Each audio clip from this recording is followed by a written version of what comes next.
Paz. Vamos neste momento ofertar. Quem trouxe seu dízimo, sua oferta, coloque aí no envelope. Aqui nós temos o gasofilácio, tá bom? Vamos contribuir. Às vezes você não está com dinheiro no momento. Nós estamos agora com o Pix, né? Nós temos a conta para colocar. E aí você que pode contribuir com a obra, mandando sua oferta pelo Pix e avisando para a gente, né? Apesar que lá no Pix já entra o nome da pessoa, a gente já sabe. E aí, em nome de Jesus, que Deus abençoe. Vamos abrir nossa Bíblia no livro de Êxodo, capítulo 34, versículo 1 a 5. Êxodo é o segundo livro da Bíblia, né? Êxodo capítulo 34, o versículo 1 ao versículo 5.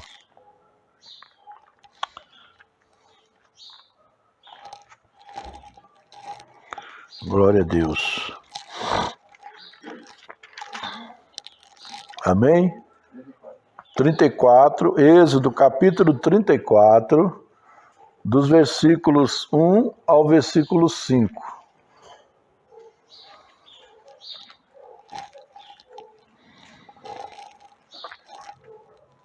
Amém? Todos conseguiram encontrar? Então disse o Senhor a Moisés: lavra 2 tábuas de pedra, como as primeiras, e eu escreverei as mesmas palavras que estavam nas primeiras tábuas que quebraste. E prepara-te para amanhã, para que subas pela manhã ao monte Sinai, e ali te apresentes a mim no cimo do monte. Ninguém suba contigo, ninguém apareça em todo o monte, nem ainda ovelhas, nem gados se apresentem defronte dele. Lavrou, pois, Moisés 2 tábuas de pedra, como as primeiras, e levantando-se pela manhã, de madrugada, subiu ao monte Sinai, como o Senhor lhe ordenara, levando nas mãos as 2 tábuas de pedra. Tendo o Senhor descido na nuvem, ali esteve junto dele e proclamou o nome do Senhor. Amém? Então nós vamos orar. Pai, em nome de Jesus, aqui nós estamos na Tua presença. Queremos neste momento, Senhor, declarar a Tua palavra e que o Senhor esteja falando com o Teu povo. Que esta palavra, Senhor, não sejam minhas palavras, mas a Tua palavra, aquilo que o Senhor quer falar conosco, através do Teu Santo Espírito, aquilo que o Senhor quer falar com o Teu povo, com a Tua igreja. Em nome de Jesus, eu me coloco agora nas Tuas mãos, na dependência do Senhor, em nome de Jesus, em nome de Jesus. Amém. Graças a Deus, né? Amados, o título da minha mensagem hoje é Como me tornar íntimo de Deus. Nós já falamos sobre ser íntimo de Deus, nós muitas vezes desejamos e muitas vezes nós não compreendemos e nós gostaríamos tanto de ter esse relacionamento. Algumas pessoas têm medo, mas algumas pessoas têm desejo de ter esse relacionamento íntimo com Deus. E nesta manhã eu quero trazer algum esclarecimento dentro da palavra, como nós podemos, como eu, você, cada um de nós podemos nos tornar íntimos de Deus. nós vimos que Moisés, ele era um homem que tinha intimidade com Deus. Moisés ouvia Deus falar em seu ouvido. Ele ouvia a voz de Deus falando com ele. Mas veja que ele era obediente a Deus, fazia o que Deus mandava. Não se importava em subir o Monte Sinai, que é um monte cheio de pedras grandes, onde você tem que subir quase que dando pequenos saltos de uma pedra a outra. Não é fácil subi-lo, mas repare que era um momento onde Deus falava com ele na intimidade. Só os dois em um diálogo, e assim Deus veio em uma nuvem e se pôs em sua frente. E Moisés adorou ao Senhor. Amados, a dificuldade para você adorar a Deus, a dificuldade para você ter intimidade com Deus, ela precisa ser transponível, né? Nós precisamos ultrapassá-la. Nós não podemos ficar presos, nos deixar levar pelas dificuldades. Nós vimos Moisés aqui subindo o Monte Sinai, um monte cheio de pedra, né? E ele tinha que estar pulando de um lado para outro, correndo o risco de cair, de se machucar, se arrebentar todo. Mas ele estava indo, e o Monte Sinai é um monte muito alto, por sinal. E subia em obediência a Deus, e ali ouvia a voz do Senhor, né? Então, muitas vezes, nós não queremos pagar o preço para termos essa intimidade. Esse dia nós começamos aí uma oração, 5 horas da manhã, e aí a gente ora, depois a gente vai para o trabalho, né? Alguns saem para trabalhar e passa o dia trabalhando, né? E aí quando é no final da noite você está morto de cansado. Parece que você quando acorda cedo, você fica até cansado tudo, mas parece que quando você está numa batalha, até estava falando com a minha esposa, parece que quando a gente acorda cedo para orar, parece que a gente fica mais cansado. É uma briga que a gente tem, é uma guerra espiritual que a gente trava. A gente está travando uma batalha no mundo espiritual e não é fácil, né? Alguns dias a gente consegue colocar na live, outros dias não consegue, né? Algumas pessoas, mas tem várias pessoas que estão orando nesses dias. Então, assim, quando você paga o preço para ter intimidade com Deus, Ele se fará presente na sua vida. Ele estará contigo e será o seu companheiro de vida em tudo. E com certeza Ele te usará muito e falará contigo, como era com Moisés. Assim como Deus falou com Moisés, porque Moisés tinha intimidade com Deus.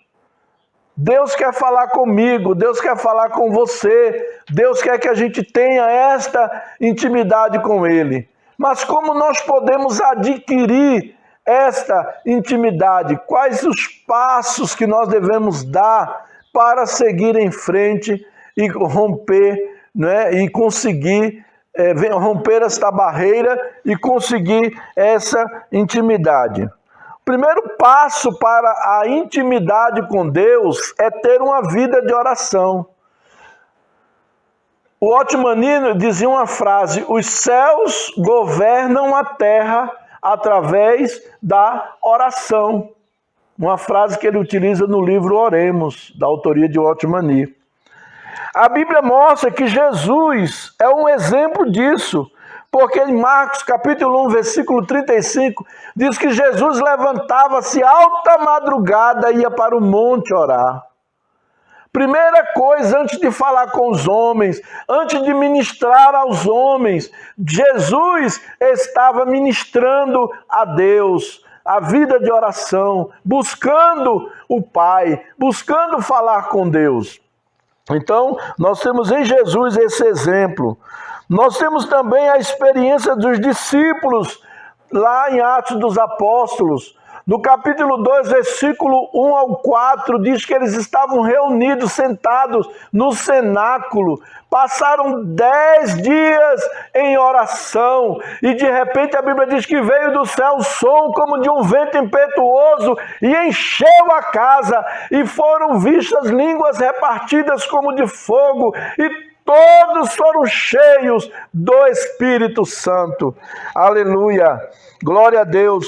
No capítulo 4, versículo 23, nós encontramos também a igreja em oração. No capítulo 3, versículo 1, nós encontramos que Pedro e João ia para o templo orar todos os dias. Diz que na hora 9, eles estavam indo para o templo para a oração. E tinha uma pessoa pedindo esmola, e ele disse: não temos ouro nem prata, mas o que temos, isso te damos, em nome de Jesus, levanta e anda. Então os discípulos oravam. A igreja primitiva era uma igreja de oração. Ela começou com a oração.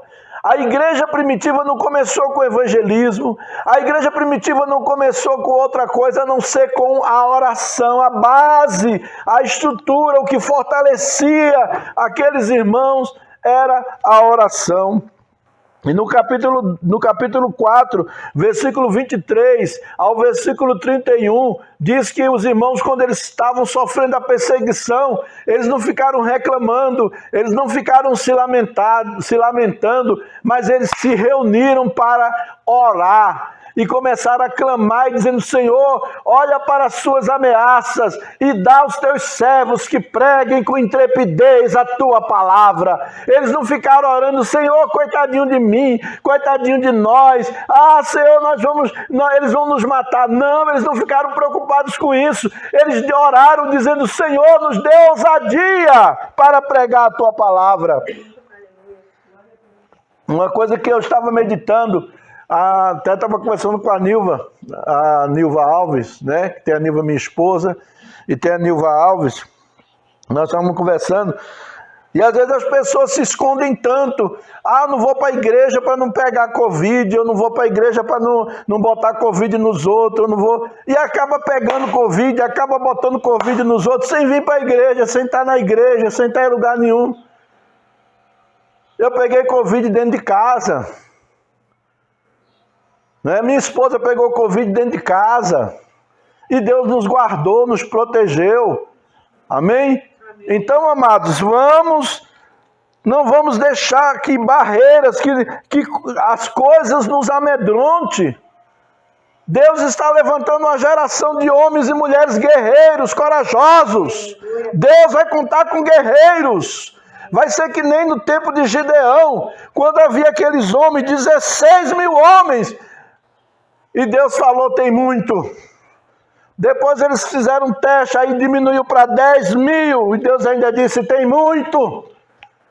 E foi abaixando até chegar a 300. Aí Deus disse: agora sim, é com esses aí que eu vou dar vitória para vocês. Porque a nossa vitória não depende da nossa força, mas a nossa vitória depende de Deus. É Deus quem nos dá a vitória. É Deus quem está conosco. É Deus quem nos dá ousadia. Aleluia, glória a Deus. E ali a palavra de Deus diz que quando eles oraram, tremeu o lugar onde eles oravam. Aleluia. Atos capítulo 12, no versículo 12, diz que Pedro e João foram presos. E quando eles foram, Pedro saiu da prisão. Aliás, foi Pedro e Tiago, ameaçados de morte. E quando eles saíram da prisão, correram, foram para a casa da irmã Maria, mãe de João Marcos. E a Bíblia diz que a igreja estava em oração. Quando a igreja ora, Deus quebra as cadeias. Deus destrói os muros de bronze, os ferrolhos de ferro. Eles são quebrados através da oração da igreja. Aleluia. A igreja primitiva era uma igreja de oração. Os grandes avivamentos da história da igreja aconteceram logo após a oração. Nós encontramos na Bíblia Evan Robert, né? Primeiro nós temos o exemplo de John Wesley. John Wesley começou os grupos de oração e de estudo bíblico na Inglaterra. E de repente Deus trouxe um avivamento sobre a Inglaterra que sacudiu a Inglaterra ao nível de mudar até a economia do país. Aleluia. Deus vai trazer um avivamento na nossa nação, que vai mudar a economia da nossa nação, que vai acabar com a corrupção no nosso país. É o mover que Deus vai trazer sobre o Brasil. Aleluia. Glória a Deus. Nós temos Jonathan Edvar. Ele orava pela Escócia e ele disse: Senhor, dá-me a Escócia.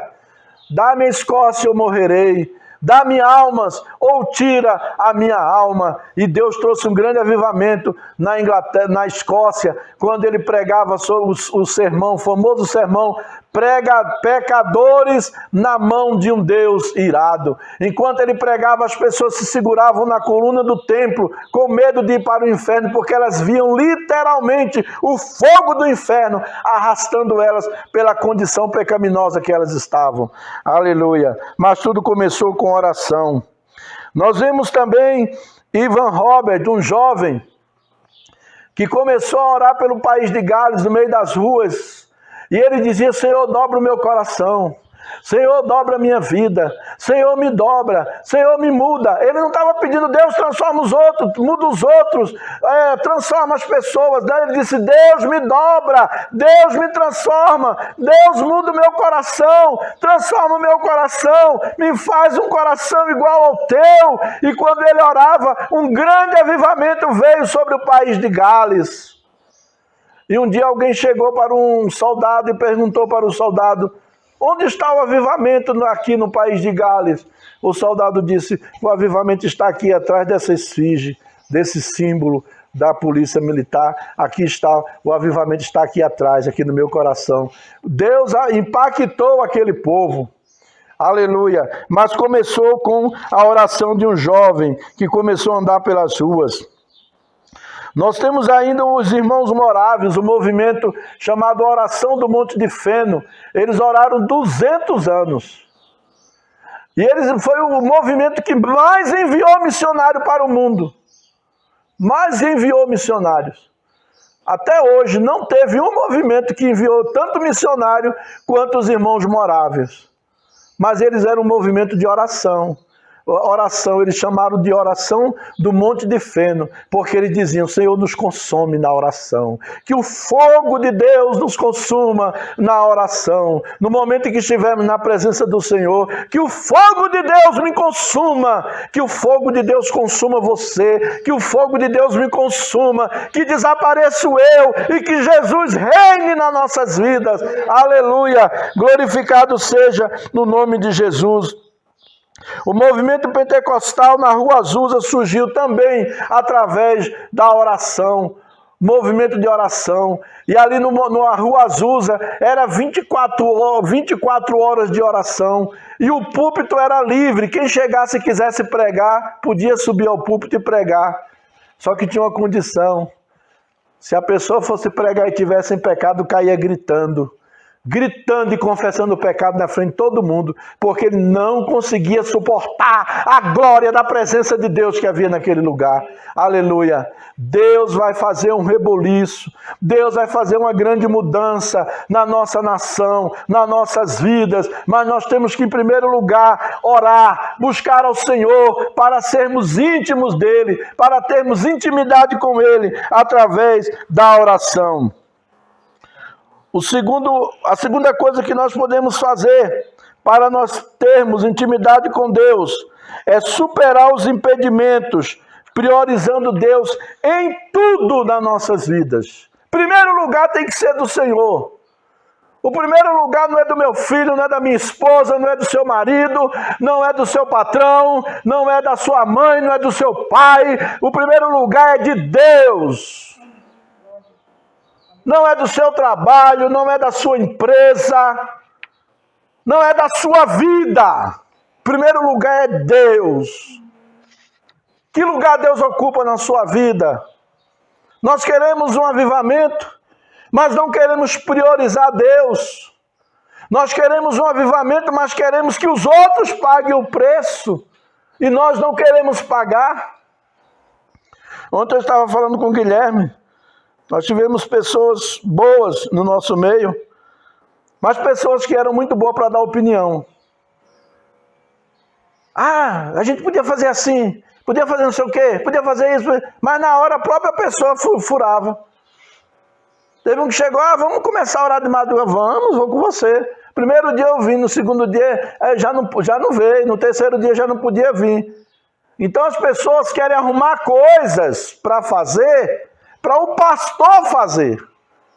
Eu aceitei Jesus numa igreja em que o meu pastor nunca precisou mandar eu orar, em que o meu pastor nunca precisou mandar eu evangelizar, meu pastor nunca precisou mandar eu visitar ninguém. E eu saía para visitar, saía para orar, saía para evangelizar, ganhava as almas e trazia para a igreja enchendo. Eu era um jovem, cheio do fogo de Deus, e onde eu passava, eu trazia gente para a casa de Deus.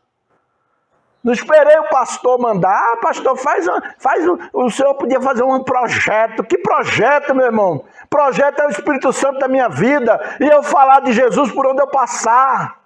Por onde eu passar, pastor, o senhor devia fazer assim. Faça! Então faça, vai e faça. Vai e faça. Então, amados, nós colocamos impedimentos. Empecilhos que aparecem para não ir à igreja. Exemplo, chuva, visita que chega na nossa casa. Tenho que fazer algo importante. Deus não é importante. Importante é o que eu tenho para fazer. Deus não é importante. Importante é a chuva. Deus não é importante. Importante é eu não me molhar. Deus não é importante. Importante é a visita que chegou na minha casa. Quem chegar na minha casa sabe, na hora do culto, se chegar na hora do culto tem que vir para a igreja comigo. Ou senão fica lá me esperando. Se for pessoa que eu confio, se não for, digo, meu irmão, vai embora que eu vou para a igreja agora. Se você quiser ir para o culto comigo, você é bem-vindo. Pastor, está sendo mal educado. Estou sendo mal educado não, estou priorizando. Estou dando prioridade na minha vida a quem merece a prioridade. A quem merece a prioridade. Eu vou fazer hoje eu tenho que capinar não sei o quê, hoje eu tenho que... Meu irmão, tanto dia para fazer, na hora do culto você vai fazer. E quando acabar, você quer ver Deus mover.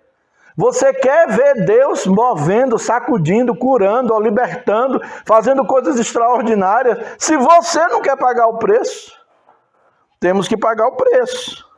Não estou com vontade de ir para o culto hoje, estou de mau humor, estou de TPM, né? Estou menstruada. Oh, meu Deus, misericórdia, né?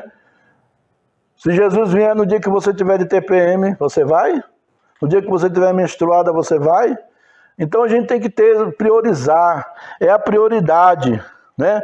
Um certo filósofo disse certa vez, temos 48 mil desculpas para não irmos adorar a Deus, porém nenhuma razão. 48 mil desculpas eu tenho para não ir para o culto, porém eu não tenho nenhuma razão. Desculpa a gente vai arrumar sempre. Se disser assim, você tem que receber 10 mil reais ali em tal lugar... 3 horas da manhã. Meu irmão, não tem desculpa que você não dê para não estar lá. Não tem desculpa. Não tem desculpa. Você vai chegar antes. Você vai chegar 2 horas, que é para não dizer que eu me atrasei. Entendeu? Agora, Deus. Quem é Deus para você? Quem é Deus para mim?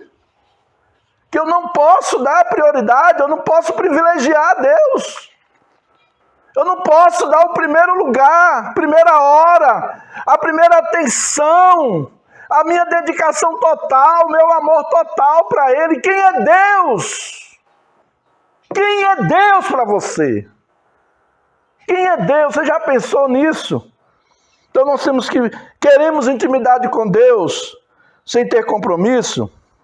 A reclamação do horário de culto, porque o culto é 7 horas da noite, porque o culto é de manhã, porque o culto é de tarde, porque não sei o quê. Meu irmão, quando a gente serve a Deus de coração, a gente vai servir a Deus até de madrugada, como os irmãos nos países escondidos têm, que não pode aparecer, eles vão de madrugada para as catatumbas ali, e ali eles fazem um culto a Deus, quando estavam sendo perseguidos, né? Em nome de Jesus. O culto não foi bom, não gostei. O culto não é para você, o culto é para Deus. Você não vem para culto para gostar. Você vem para o culto para oferecer para Deus. a sua adoração, para ofertar no reino de Deus. Você vai ofertar sua vida, seu louvor, sua adoração, sua atenção para o Senhor. Você vai com essa finalidade, né? Ah, não gostei. Você tem que orar e dizer: Senhor, o Senhor gostou do culto? O Senhor gostou do culto que eu ofereci para o Senhor? Não pergunta do culto que o outro ofereceu, o que você ofereceu. Senhor, o Senhor gostou do louvor que a Cláudia cantou? Eu cantei, eu louvei, eu adorei, eu fiquei de boca fechada, fazendo mímica, né? Ou eu fiquei sentado só olhando os outros cantar? Então, amados, nós temos que rever nossos conceitos, né? Nós temos que rever. Amém? Em nome de Jesus. Então, o terceiro ponto que nós encontramos é mantendo fidelidade do estudo e leitura da Bíblia. Nós precisamos estudar e ler a palavra de Deus. Amém? Precisamos fazer isso. Vamos lá.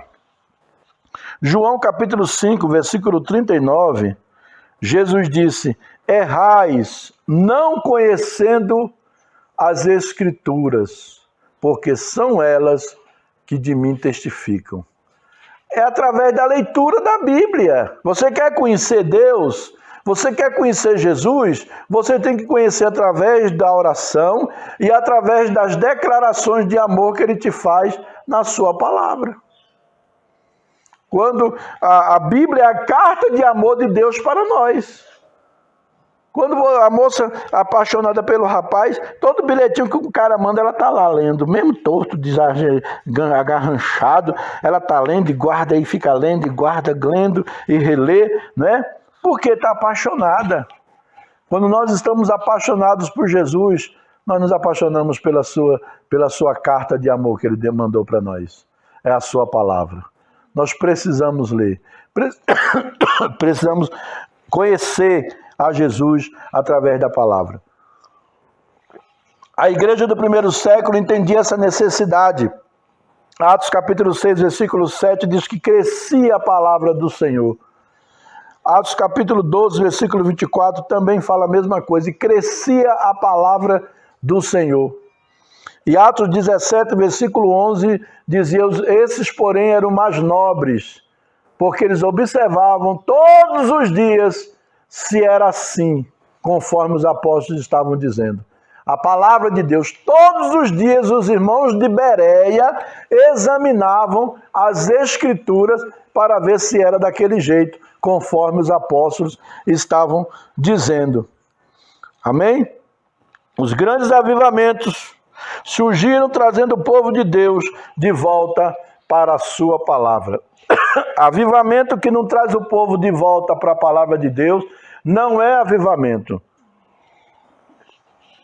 Avivamento que traz um monte de coisa, mas o povo não volta para a palavra, não é avivamento. Por isso que eu digo, eu critico mesmo e digo que o Brasil ainda não experimentou esse avivamento.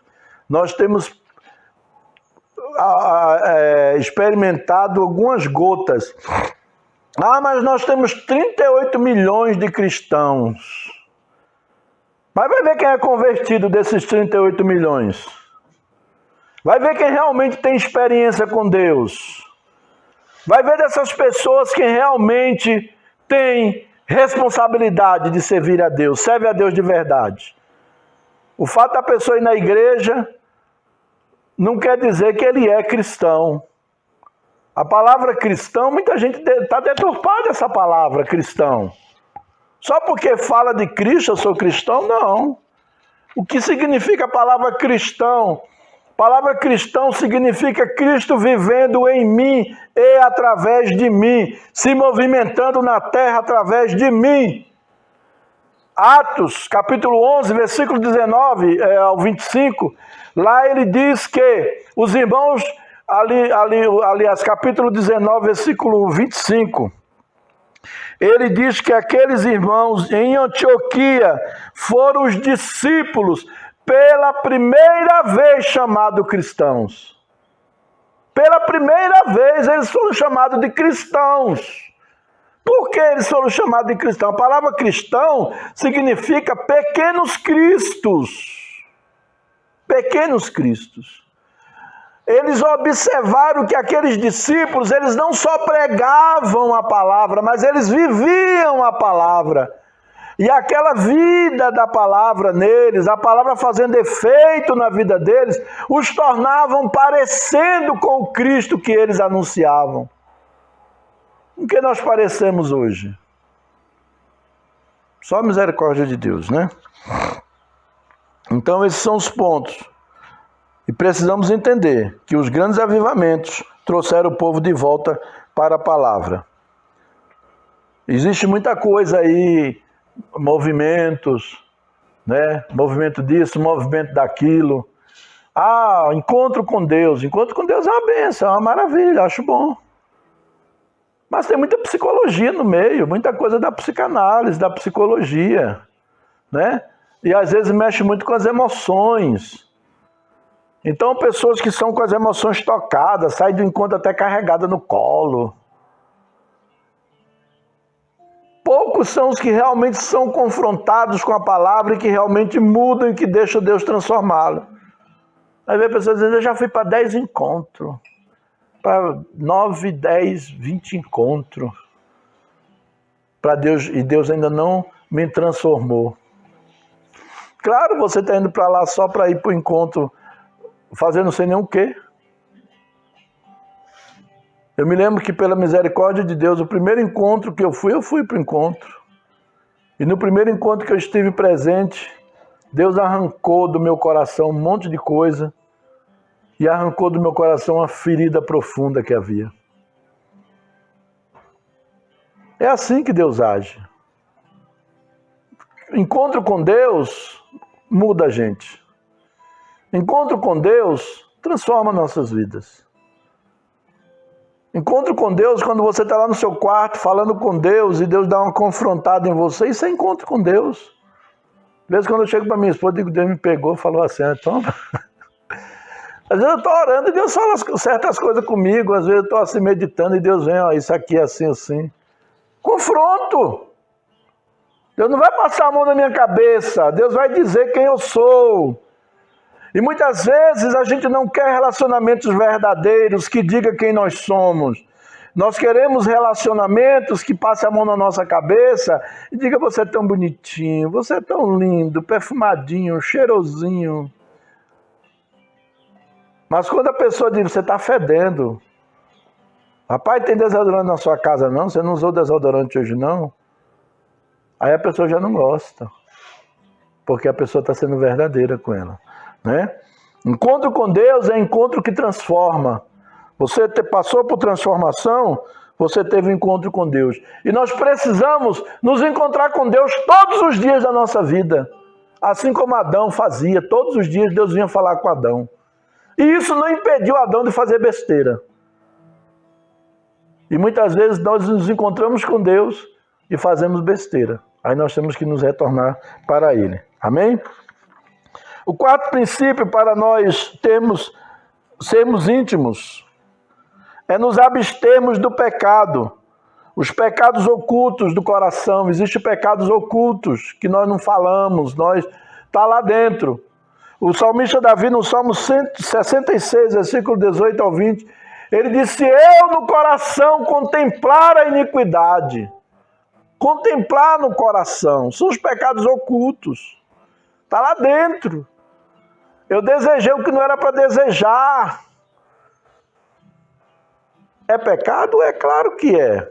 Eu não atentei, eu não fui mais além. Então, Senhor, esses são os pecados ocultos. Eu imaginei, né, traindo minha esposa, eu imaginei me envolvendo com a mulher do meu próximo, eu desejei o carro do neto, aquele carro lá do neto ali, branquinho, aí eu desejei, Senhor, eu pequei, pecado oculto, eu tenho que confessar, chegar para Deus e falar, Senhor, me perdoa, né? Eu ainda estou na carne, eu ainda não estou deixando Jesus realmente ser o Senhor da minha vida, ainda tem espaço para o pecado no meu coração, e o Senhor ainda não me tem completo, eu quero que o Senhor me tenha por completo. Nós temos também pecados que nós cometemos por ações, práticas que nós cometemos no dia a dia. E segundo Crônicas, capítulo 7, versículo 14, ele disse: o meu povo que se chama pelo meu nome, se humilhar, orar e se converter dos seus maus caminhos e buscar a minha face, eu ouvirei dos céus a oração deste lugar. Perdoarei os seus pecados e sararei a sua terra. Amém? Existem os pecados que nós cometemos. Existem pecados que nós cometemos por omissão. Tiago 4,17, ele diz assim: se eu sei fazer o bem e não faço, eu cometo pecado. É pecado por omissão. Existe o pecado que nós cometemos contra o irmão. A Bíblia diz: se o teu irmão pecar contra ti, vai a ele. Se você pecou contra o irmão, vai a ele. Não é chegar para os outros e falar não, não é chegar para a igreja e falar não. É chegar para o irmão e dizer: olha, meu irmão, eu estou magoado com você, você fez isso comigo, eu estou chateado. Ou se não: ô meu irmão, me perdoa, eu fiz isso com você, eu sei que eu te magoei. É com eu e ele. É eu e ele. Acabou, morreu o assunto. Resolvido ali, não precisa mais sair comentando, né? Pecado que nós cometemos contra a igreja. Eu cometo um pecado contra o irmão me chama: olha, pastor, olha, eu preciso que o senhor vá comigo ali, porque o fulano, ele me roubou. E ele disse que não vai me pagar. Ele levou o cachorro. Aí o neto chega e diz: ó, pastor, o Matinai chegou lá e disse que o cachorro, levou o cachorro para eu dar banho lá, e eu dei banho no cachorro. Ele não me pagou. Eu fui cobrar ele mandou sair da porta dele, senão ele ia quebrar minha cara, e disse que não ia pagar.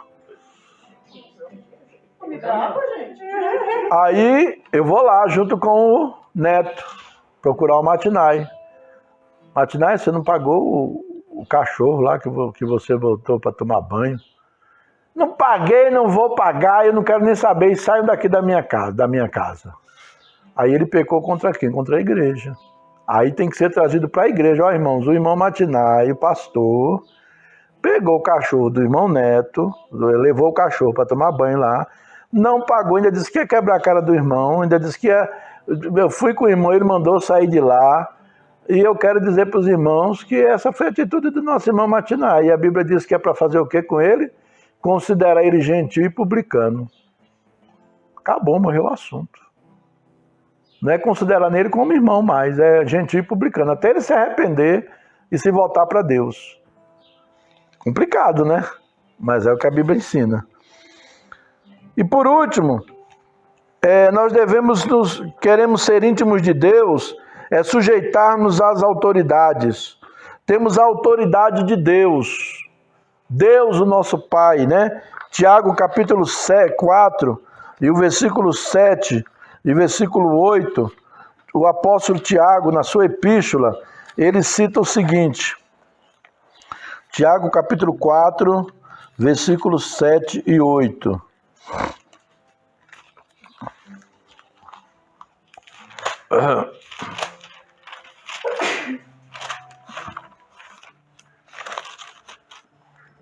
Tiago capítulo 4, o versículo 7 e 8, diz assim: sujeitai-vos, portanto, a Deus, mas resisti ao diabo, e ele fugirá de vós. Chegai-vos a Deus, e ele se chegará a vós outros. Purificai as mãos, pecadores, e vós que sois de ânimo dobre, limpai o coração. Então a palavra de Deus deixa bem claro aqui, né? A autoridade de Deus, eu devo me sujeitar à autoridade de Deus, andar em obediência à palavra de Deus. O diabo, ele vem para cima de mim, mas quando eu me sujeito à palavra de Deus, ele bate em retirada, em nome de Jesus. Existe também as autoridades constituídas por Deus.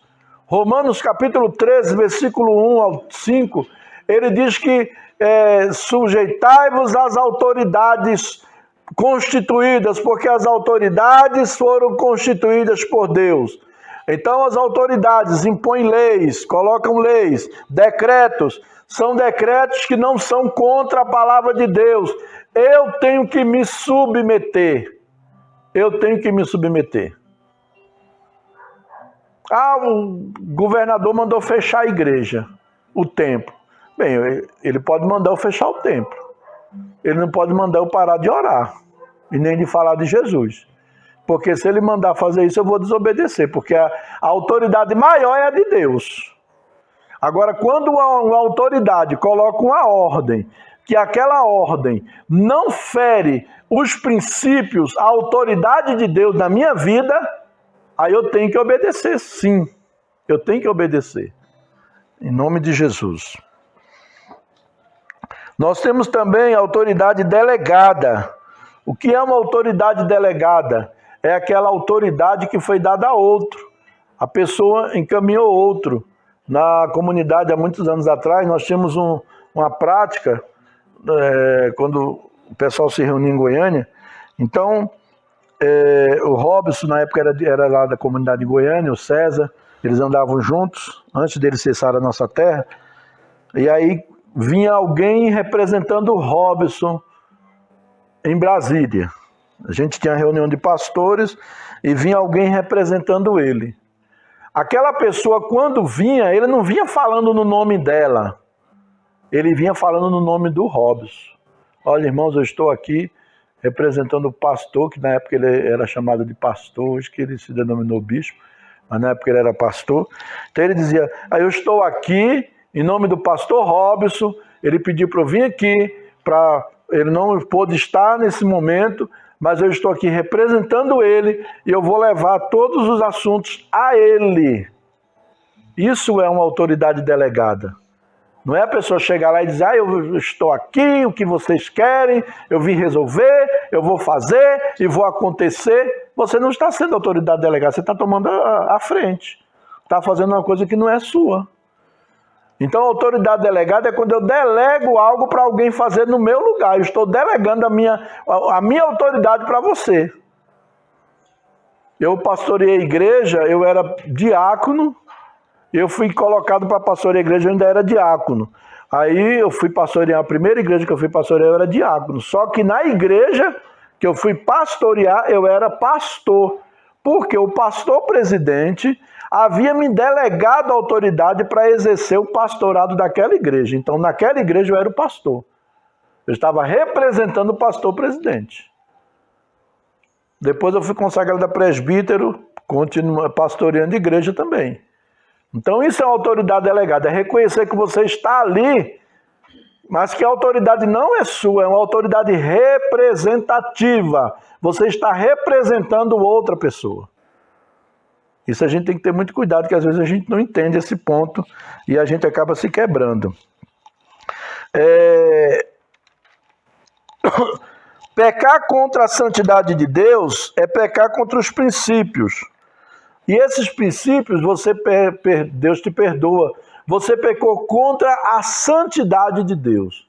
Agora, quando você peca contra a autoridade constituída, a autoridade que Deus colocou, aí você está se queimando. Por quê? Porque você está pecando contra a base do reino de Deus. O reino de Deus é baseado em cima de autoridade. É construído em cima de autoridade, não de autoritarismo. Preste bem atenção, existe por aí também muito autoritarismo. Não é autoritarismo, mas é de autoridade. Respeito, né, a autoridade que Deus colocou sobre a minha vida. Quem é a autoridade? Mãe, pai, patrão, chefe, né, pastor, líder. Deus colocou aquela autoridade sobre sua vida. E você deve submissão, respeito, né? Agora, você não é obrigado também quando aquela autoridade abusa do poder, aí é diferente. Aí ela vai ter com Deus. Deus vai tratar com a autoridade que abusa do poder. Amém?